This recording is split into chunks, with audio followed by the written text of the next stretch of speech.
those wires from that tuning condenser come up through here. So one of them is easy enough to get to. I can put a new wire for that place. It comes right to the band switch up at the very top here.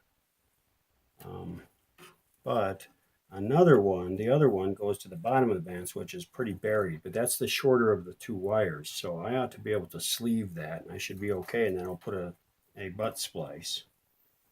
So I will make that work.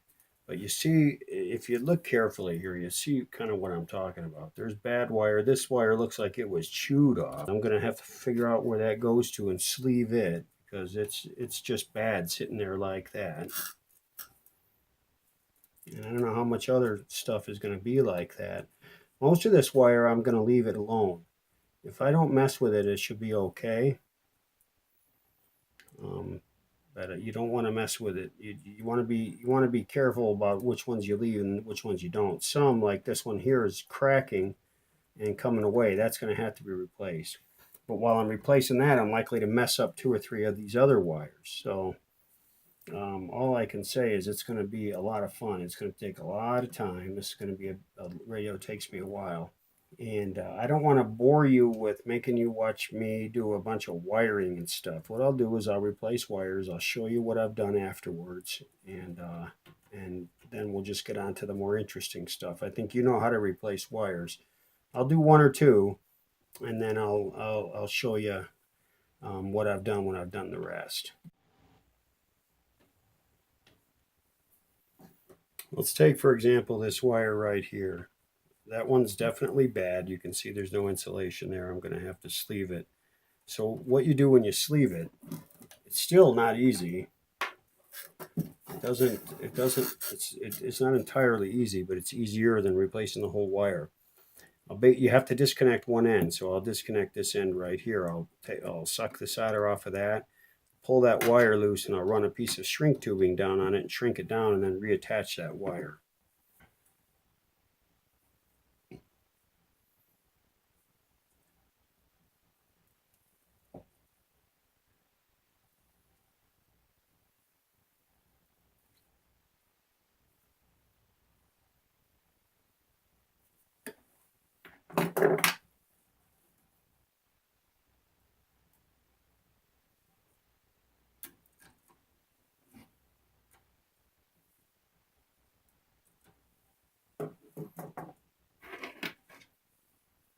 Let's clean that up.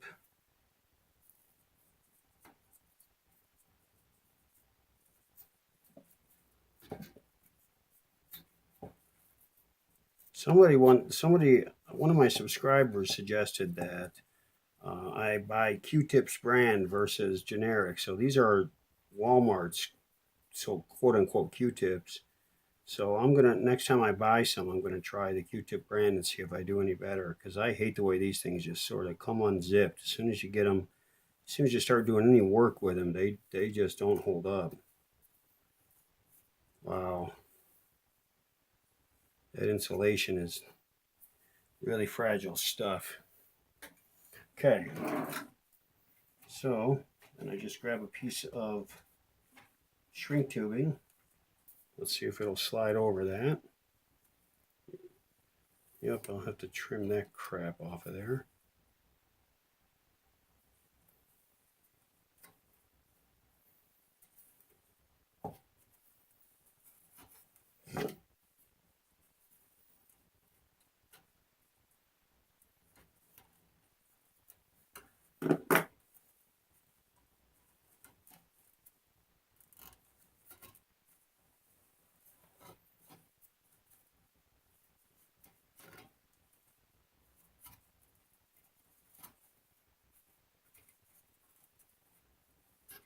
So there's the end of the wire.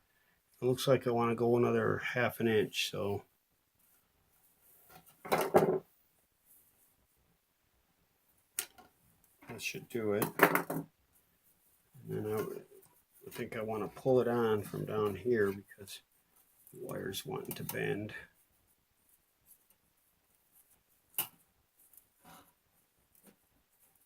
There we go. Now you can shrink it or not shrink it. I shrink it when I can, but what the times that I don't shrink it have to do with, is it going to cause problems by applying that heat? So I'll sometimes just shrink it in an area where it's easy to get to.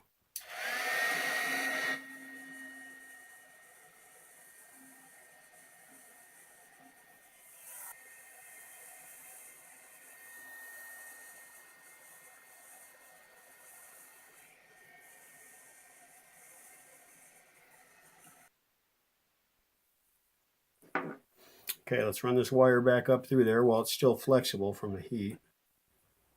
Okay, I've already cleaned the terminal.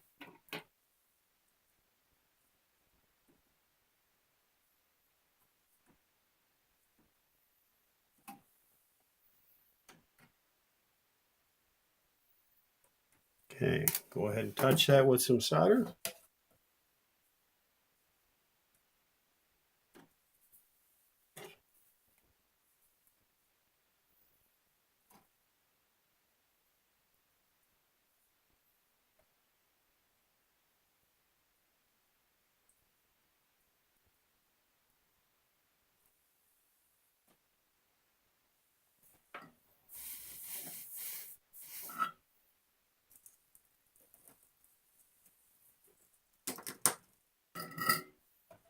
Okay, that's what you do when you sleeve a wire. Nothing to it.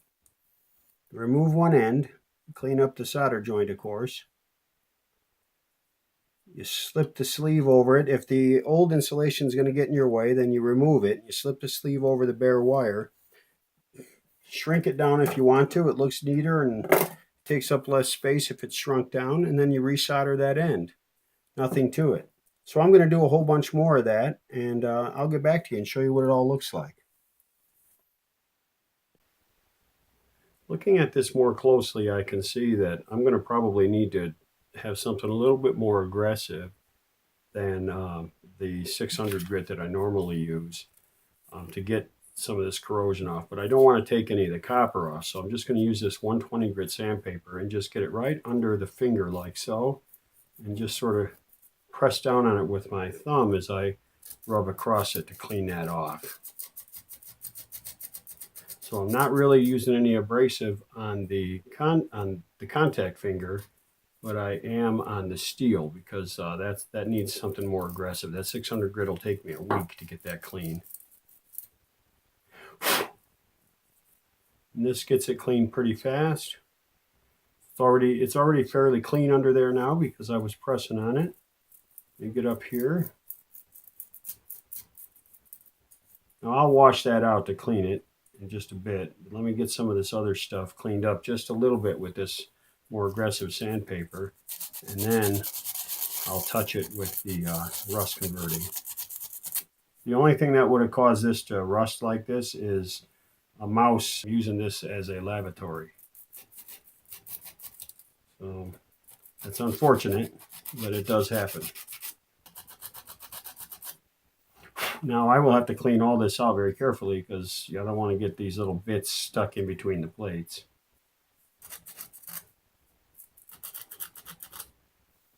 I also have to vacuum off my towel here. It helps my camera if I use a dark colored surface, dark colored background surface. So that's the whole idea of this towel. I'll get the rust converting coating out now, and I'll do a little bit of cleaning on this. I will not be using it on this part right here where that contact finger is. In fact, I'll clean that out first with some lacquer thinner.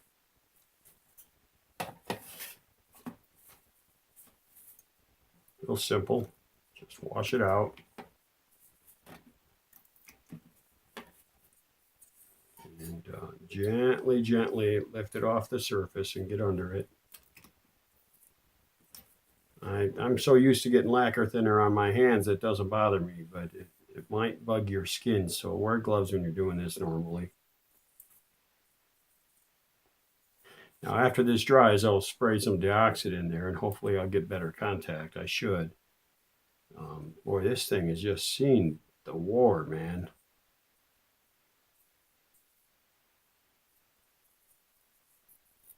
Okay. Let me get the rust converting, and we'll get that rust taken care of. I blew these fins out with some canned compressed air. That's the kind of task that works really well for. All right, I've shown this stuff to you before. This stuff is water-based. You want to shake it up good. It kind of looks like Pepto-Bismol, but it's pretty effective. You won't see it. It doesn't look effective when you first put it on. And it does dry clear, so don't worry, I'm not making a real mess of this. It's actually going to be okay. And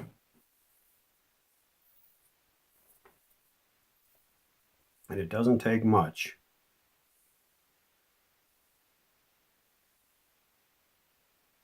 Get down in here.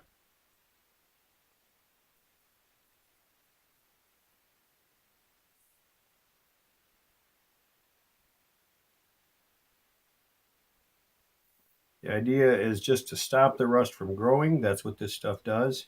Now I'm going to touch out here. We're near that contact finger, but I'm not going to get right to it. Okay, I just want to stop the rust from advancing. I'm sure that the reason it's rusty, as I mentioned, is that there were mice doing their number one on this thing, but still I don't want anything to cause it to continue. So everywhere you see rust, you just get in there and you put a little coating of this, and then a lot of times I'll put a second coating. You don't let it get totally dry. You just put a second coating on when it's almost dry. It'll leave black areas where this stuff is, but they're not rusty areas. So that's always good.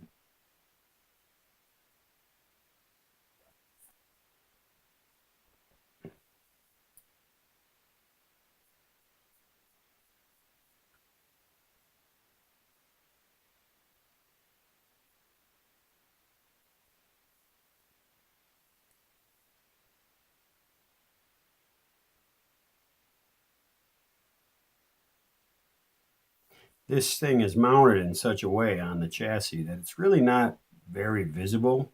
It's not like some chassis where the tuning condenser is very much front and center. This thing sits sideways on the chassis, and there's a big wheel, big pulley next to it. And it's just not a very visible component, which in the case of this radio is probably a good thing. Okay, I don't see any more. See how it's turning? First it turns kind of purple, then it darkens to a black. I don't think I'll use any on this little terminal here. I have to figure out what's actually supposed to be connected there. All this milky stuff will dry very clear. When it's all dry, the only thing you'll be able to see is the rust that darkened from the chemical action. I'm working through replacing or sleeving these wires. In other words, replacing the insulation. And on this wire right here, I sleeved over the existing insulation. Trouble with it is it makes it look kind of thick and clunky. These wires here, I removed the insulation and used a smaller bore sleeve, and it makes the wire a little easier to work with. And this insulation, or this sleeving, this shrink tubing, I am certain has better insulating qualities than this original insulation, especially since this insulation is all cracked and coming apart. So what I've been doing is I just have been removing bit by bit when I can. I'm not going to stress the wire doing this. I just remove the insulation. It's making a mess all over the place because, I'm your average guy. I'm leaving the stuff fall where it does, and I'll clean it up later. So I basically have been making little cuts with my wire snipper, my stripper, right? And then peeling off sections of this old insulation. Now you want to be really careful when you're tugging on this that you don't tug it loose or tug something else loose. So that is the risk. So just be gentle about it. All right, if you've ever worked on one of these push button Philcos, you know what I'm doing here. And you almost always get to this point, even though you think you can avoid it when you first look at the radio. When you look at this radio, it looks, yeah, simple, replace the caps and all that, no big deal. And if it were just the caps, this would be an easy radio. There are a couple buried down there, but I'd probably have to do what I'm doing to get to those. But the rest of it's easy, except that about 3/4 of the damn wires in this thing are all shot. They're cracking. Look at this. Watch. See that? That's what's happening. All these wires are bad. Every one of them. See? They're all bad. And I see no way out of replacing those wires. At the very least, I have to sleeve them. Either way, they're really hard to get to in some places. And when you work on one wire, then the adjacent wires start to give you problems. And pretty soon you're replacing 75% of the wire in the radio. And that's what I'm into in this radio. So you have the trouble of getting to all those wires, right? Making sure you don't screw something up while you're doing that, because that's major surgery. So usually I find myself in this situation when I'm doing a push button Philco, is that I have to start moving some of these components out of the way. Here are the trimmer caps for that whole push button assembly, or that whole push button function. I've already taken the screws out, so I have to lay this back here. These are cloth covered wires, and I'll probably throw a little heat at them in a minute to kind of make them flexible. And now I've got to remove this guy here. Here's another little gift from the mice right there.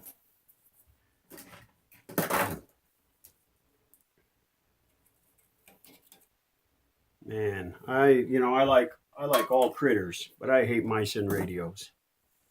Okay, so now let me show you something here. Before I can lift this over, I've got these little leads coming off of these coils, these slug coils here, that are gonna, they're gonna cause me problems. They're gonna break away from the coil. Like there are already 3 of them that have broken away before I ever got into the radio. Well, these 3 coils are going to have to be desoldered down there at their points, and so I'm going to go ahead and do that, and then I'll go ahead and take this thing loose and swing it over. I don't know if there are going to be any other leads I'll have to worry about. I'm not sure, but these wires are just bad. So let me spool up the soldering iron. If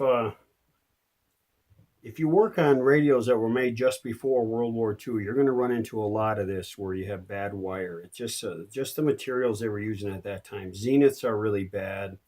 Philcos are bad. General Electrics are bad. Pretty much all radios made in that time are bad.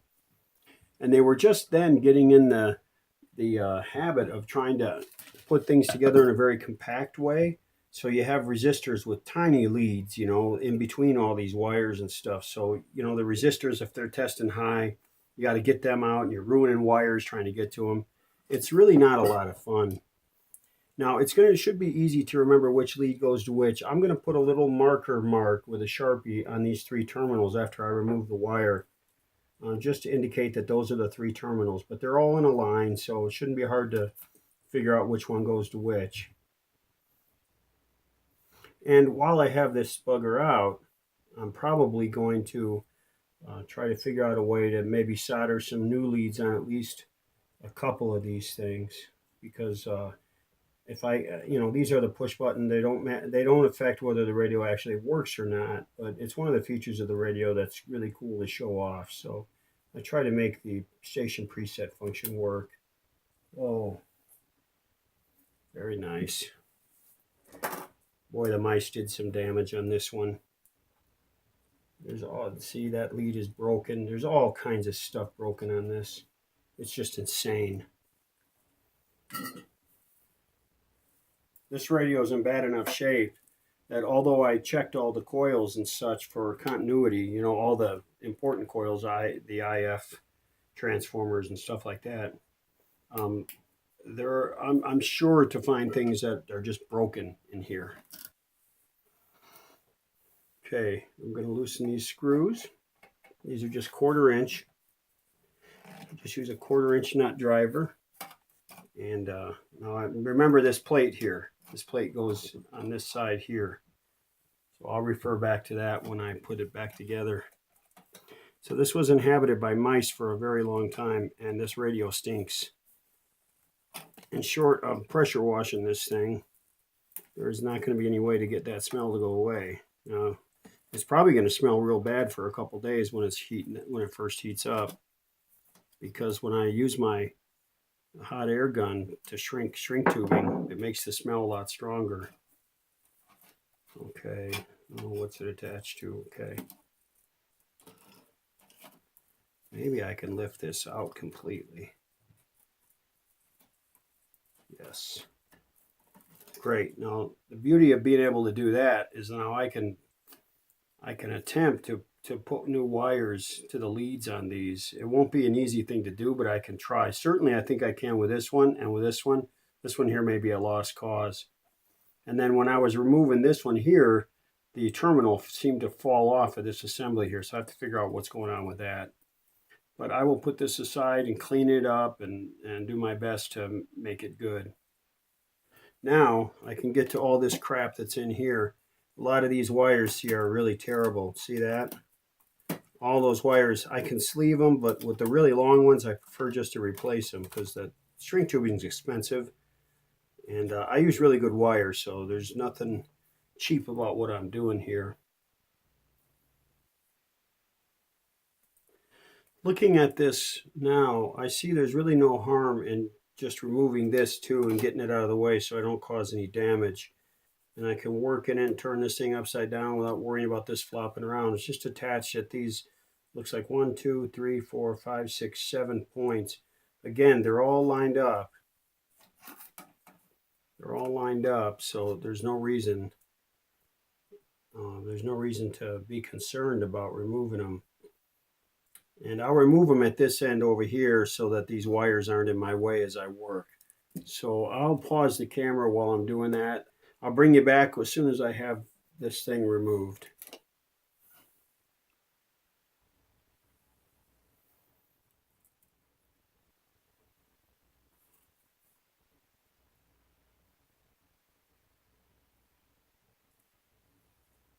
All this smoke is one of the reasons that I moved all of my computer stuff and my printer and all of that out of this room. And I set up a separate room for doing video editing and photography stuff and all that, because the smoke carries with it an awful lot of particulate. So that stuff settles out as dust on all that nice stuff, all that nice gear. And I kept having to clear all that dust off of my printer, and I figured that can't be good for it.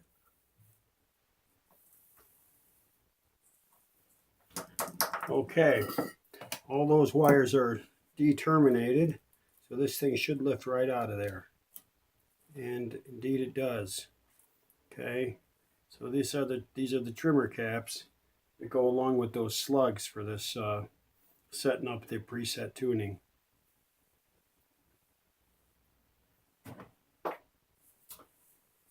Now let me look and see what it will take to get this thing off of here, because if I can get this thing off of here, everything else becomes quite a bit easier, because it's really making things a mess. So this is the power switch right here. All right, so really what I need to do is disconnect it. There are 2 leads for the power switch. One of them gets buried down inside this thing, and I'm not sure if I can get to it from this side. It doesn't look like I can do much there. I really do not like to cut transformer wires, so I'm not sure what I'm going to do here. Let me see. Well, I can loosen it and lift it up over here and see if I can get to that switch. Maybe that switch will come out. So let me look at what else is there. Got these antenna leads here that go off to the antenna terminal set.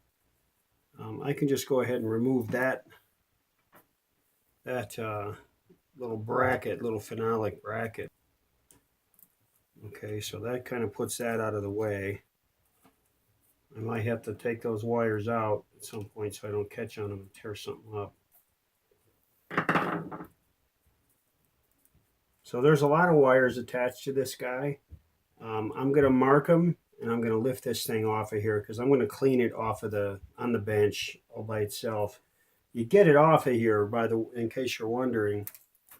by removing a screw here and a screw here at this end. Just like these two assemblies, there's one at each end, and then this whole thing will lift out once all that's disconnected. I've done this before on other Philcos and on Zeniths too, but every model is a little bit different. But this thing is so grungy that it doesn't make sense to leave it in there anyway, because I'll never get it clean. So let me pause the camera. Because I need to focus on determining all the leads and marking them so I don't lose track of what ones go where. The schematic on these Philcos is they're a little more cryptic than some radios. And so it's not always easy to follow them when you're reconstructing if you don't know where everything went to begin with. Here is the schematic I have for this Philco 41-285. And right now I'm getting ready to pull that push button unit out of the radio. So let's take a look here. Looking at the push button unit on this schematic, it sure looks to me like there's just one wire coming off of the push button unit, and then perhaps a wire that goes to ground, although I suspect the unit itself is grounded to the chassis. So it might be easier to get that out than I think. Let me go look and see. I do know of one wire that's connected to this unit, and it is on the end of the push button assembly. So I'll take a look, and perhaps I'll get lucky on this, and it'll be easy to lift out. As I peruse this assembly, I know it looks like a mess in there, but I only see one wire that's actually attached to the assembly itself. And that wire is right down there. Okay, so this is a screen wire. I believe that might be the only wire that's really attached to this thing. Now I'll see, maybe there's some other incidental stuff, but I'm beginning to doubt it. I think this might come out pretty easily. So I'm going to put the camera back up on the tripod and see if I can't figure it out. Okay, first things first, I'm going to go ahead and pull this wire that I know is connected to this push button assembly. Then I'll take the screws out. So let me get this solder out of here first. You know what? If I clip it, then I'll know which one goes where.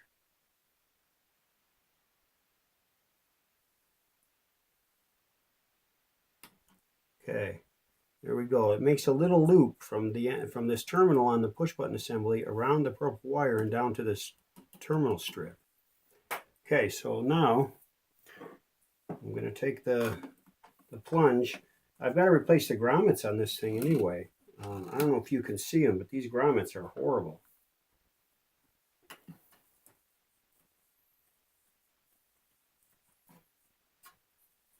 There's a whole bunch of wires that kind of are routed around it and over it and under it and stuff, so you want to be careful about that. But it doesn't, other than those power wires, I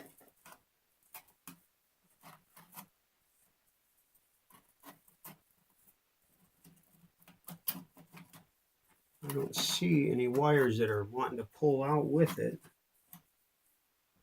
There's a little bundle of wires off here to this side, a little bundle of yellow wires that wants to get caught on it. But really, oh, there is one more wire right here, this red one, and I will not cut that. That goes to this ground. So this ground, these jumpers here are all ground. They will cross this thing, and so it looks like, it's funny they use red for ground. I bet you this red goes off to a ground somewhere. So I'm going to disconnect it right there. And tell you what would be really smart for me, even though it seems obvious right now, it might be a week before I get to putting those back. So I'm going to number these guys. Since I have a 1 and a 2 on the top side, let's make this one 3. It's a bad habit to get to where you're so lazy that you won't number stuff, because you will pay for it. And when you'll pay for it is not putting it back together. No, it'll be the time you put it back together after you've had to troubleshoot it for 3 days, trying to figure out what you went wrong, what you did wrong, and you had to take it all apart to find out. So that's when you'll pay for it. All right, so I'll just disconnect that one. That wire's in good shape. Geez, I'm not gonna, it'll be one of the few wires I don't have to replace. I might as well take advantage of it. I don't want to replace it if I don't have to. Sometimes just the act of labeling them will help you remember. See, this is how these radios go. You start out thinking you can get away with just pulling a few things. Before you know it, you're into a week's worth of work just getting stuff out and putting it back. If you've got one of these Philco push buttons, you'll see they're really cool radios, and I like them. I have a bunch of them, and they're pretty and all of that. But boy, they're a pain to work on. But the push buttons you have to be careful with. So when you get working on yours, like I said, if you have one, you'll find out. When you get working on it, just take your time. Don't get in a hurry. This is supposed to be fun, just like Larry says. Larry on Back to the Future Radios, I like his attitude. He's always saying, hey, this is a hobby. Keep it fun. It's supposed to be fun. Sometimes I forget that myself because I do this for other people, and sometimes people get in a hurry for their stuff, and they forget that I'm doing it as a hobby, that I actually have a day job. And so in all of that process, somewhere the fun disappears. And I have to be on my guard to make sure that doesn't happen like that. Aha! There's my problem. There's another wire attached to this bugger under here somewhere. Never been tempted to put a radio in the dishwasher before, but this is one of them that kind of makes me think about that. It's funny, there's a strange combination here of wires wrapped around terminals about 5 times and wires that are just sort of touching the terminal and a droplet of solder dropped on it. It might be tack soldering, it might just be, a droplet of solder. Well, it's going to have to be replaced, so I might as well clip the dang thing. There we go. All right. Look at that. That's kind of nasty, isn't it? Kind of dirty. All right, let me number that wire that I just clipped, just in case. So I don't see a way to get that power switch. I'm sure that's the power switch. I don't see a way to get that off of there. Yeah, that's a power switch. That doesn't come off of there. That's riveted on and it doesn't come apart. So the only thing I can do is leave enough wire lead on there that I can solder to and cut it off somewhere up here, and that's what I'm going to have to do now. All right, so there we go. Okay, I am probably going to wash this because there's no other way I can get all that dirt out of there and then let it dry a long time, and I'll just lube it up and deoxidate it and all that fun stuff. Functionally, it's all there, but it's really sticky. It should work once I do that. I'll have to be careful about this switch, though. It looks fairly sealed, but it's probably not. Maybe I'll dip it in the water up to here or something, and then I'll wash the rest of it off with lacquer thinner. It's pretty nasty. It needs to be cleaned thoroughly. All right, look at what I'm left with. Now I have a chassis full of mess, at least one that I can get to stuff. So all of these wires that are down here, like I had fits putting this wire in. Now I'll probably disconnect it here and run it shorter right through here. Okay, this wire here can be replaced. The tuning condenser wire that I couldn't get to, I can get to now. And the best part of it is I can get to a lot more of the wires along the bottom of the tuning or of the band switch. So I will get to work replacing wires. Again, you don't really need to watch all that. It's pretty dull stuff, and it will take me a couple days. This video might take a little longer to get up on YouTube than some. Here's a little trick I learned from John from Arkansas. If you've got to quit working for the night or whatever, you've got to walk away, you don't want to lose track of what wires you disconnected and need to either replace or solder or whatever. So John taught me this. You take a gator wire, just a cheap Harbor Freight gator wire, and attach it to the wire you've got to solder, or the one you're going to replace, and to the place where it's going to have to be soldered. That way I can't lose track of where that wire goes when I come back to this tomorrow. I have several points on this radio that I'm just going to have to walk away from tonight, And I'm just going to go ahead and mark all of them this way, using one color for each particular connection. That way I can keep track of it. Just an idea. It's a pretty good idea. It came from John from Arkansas. Thanks, John. All right, I'm making progress. Replaced a bunch of the red wire and some of the yellow wire, and I'm working by colors only because it's much easier just to have one spool of wire out at a time.